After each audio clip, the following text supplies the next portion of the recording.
Pilot කියනවා මේ plane එක කඩාගෙන වැටෙන්න යන්නේ. මම පැරිෂූට් එක දාගෙන පයින්නවා ඔයාලත් පයින්න. පැසෙන්ජර්ස්ලා 4 දෙනෙක් හිටියට තිබ්බේ පැරිෂූට් 3යි. එකෙක් කියනවා මම ප්‍රොෆෙසර් කෙනෙක් මේ ලෝකේ ඉන්න හොඳම බුද්ධිමතුන්ගෙන් එක්කෙනෙක් මගේ දැනුම මේ ලෝකෙට නැති වෙලා බෑ. මගේ දැනුමෙන් අඩික් කාලක්වත් මෙතන ඉන්න කාටවත් නැහැ. ඒක නිසා මම පළවෙනි පැරිෂූට් එක අරන් පයින්නවා කියලා. හරිද?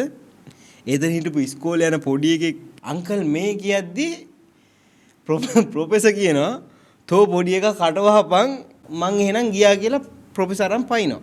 ඊට පස්සේ එතන ඉතුරු වෙලා ඉන්නේ දැන් අර පොඩි ළමයයි තව තරුණ ගෑල් ළමයෙකු වයසක මිනිස්සෙකුයි.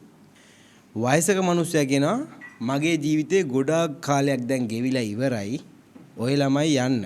මං ඉන්න.